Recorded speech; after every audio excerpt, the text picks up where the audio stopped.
ఓం నమో శ్రీ లక్ష్మీ వెంకటేశ్వరాయ శ్రీ మహాగణాధిపతి నమ. శివాయ విష్ణు రూపాయ శివరూపాయ విష్ణవే శివస్య హృదయగుం విష్ణో విష్ణోశ్చ హృదయగుం శివ యథా శివమయో విష్ణు ఏవం విష్ణుమయ శివ అన్నారు. శివకేశవ భేదం అనేది మనకి లేదు. ఎందుచేతంటే మహాశివరాత్రి పర్వదినం వస్తోంది. ఆ మహాశంకరుణ్ణి ఆరాధిస్తే సమస్తమైనటువంటి ఫలితాలు కూడా మనకి కలుగుతాయట.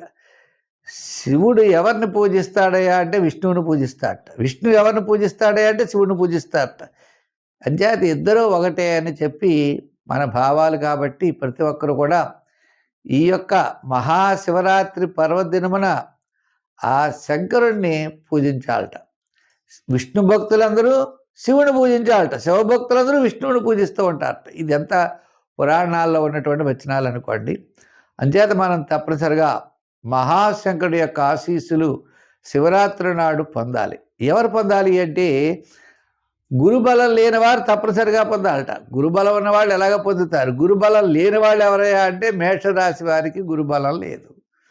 అలాగే మిథున, కర్కాటక, కన్య, వృశ్చిక, మకర, మీనరాశుల వారికి గురుడి యొక్క బలం చాలా తక్కువ. అంచేత మహాశివరాత్రి నాడు స్వామిని ఏది అడిగితే అది ఇస్తాడట. అంచేత స్వామిని కొలవండి, ఆయన అనుగ్రహం పొందండి.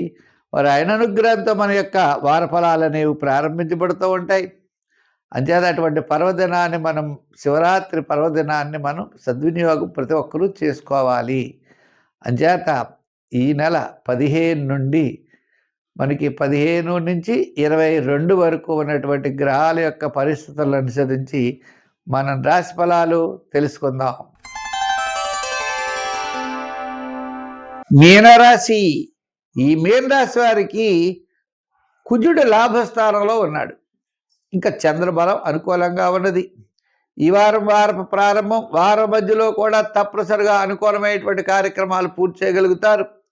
సోదర సంబంధమైన అనుకూలత, ఆర్థికపరమైన అనుకూలత, కొన్ని ముఖ్యమైన నిర్ణయాలు తీసుకుంటారు. తద్వారా విజయం వైపుకి వెళ్ళగలుగుతారు. సమస్యలు ఉంటాయి, సమస్యలను తప్పించుకుంటారు. ఆర్థికపరమైన సర్దుబాట్లు జరుగుతాయి. నూతనమైన ఆలోచనలు ఏర్పడతాయి. భవిష్యత్తుకు మనం ఏ విధంగా నిర్ణయాలు తీసుకోవాలనేటువంటి జాగ్రత్తలతో ముందుకు పెడతారు. చంద్రబలం, ఆత్మవిశ్వాసం, మనోధైర్యం ఇవన్నీ మీ వెంట ఉంటాయి. తప్పనిసరిగా ఎటువంటి కార్యక్రమాన్నైనా మీరు చేయగలుగుతారు. ఎంత శ్రమైనా పూర్తి చేయగలుగుతారు. ఎన్ని ఇబ్బందులు వచ్చినా ధైర్యంగా ముందుకు వెళ్ళగలుగుతారు. ఇటువంటి విషయాలతో మీరు ముందుకెళ్ళేటువంటి పరిస్థితి ఈ వారం ఉన్నది. ఈ మిగిలిన గ్రహాలు ఎలా ఉన్నా చంద్రుడి యొక్క బలం అనుకూలంగా ఉండడం ద్వారా తప్పనిసరిగా వార ప్రారంభం, వారాంతం మొత్తం అంతా కూడా అనుకూలమైన వాతావరణం కనబడుతోంది. కాస్త వారపు మధ్యలో మాత్రం అకాల భోజనము, శ్రమ ఉండొచ్చు.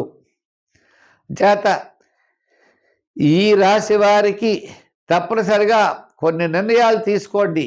అంటే ఆరోగ్య సూత్రాలను పాటించండి, క్రమశిక్షణతో వెళ్ళండి, రిస్క్ చేసే పాయింట్స్ వెళ్ళకండి, అధర్మంలో వెళ్ళకండి, తప్పు నిర్ణయాలు తీసుకోకండి. తద్వారా మీరు విజయం వైపు తప్పనిసరిగా వెళ్ళగలుగుతారు. అందరూ మనవాళ్ళని అనుకోకండి, అంతా మనది అని అనుకోకండి. ఏం చెయ్యాలి అన్నది మీరు చెయ్యండి. తప్పనిసరిగా మంచి ఆలోచనలతో ముందుకు వెళ్ళండి. విజయం తప్పనిసరిగా సాధించగలుగుతారు. అంచేత మనకి శని భగవానుడి వల్ల కానీ, గ్రహములు కానీ ఏవైనా అనుకూలంగా లేనప్పుడు మనం పాజిటివ్గా ఆలోచిస్తూ మీ యొక్క శరీరమైన దృఢత్వం, మనోధైర్యమే మిమ్మల్ని రక్షిస్తుంది. తద్వారా మీరు విజయం సాధించగలుగుతారు. సంఖ్యల్లో 2, రంగుల్లో గ్రీన్ వాడుతూ ఆరాధనలో నవగ్రహ ఆరాధన చెయ్యండి. తప్పకుండా విజయం సాధిస్తారు. సర్వే జన సుఖినో భవంతు.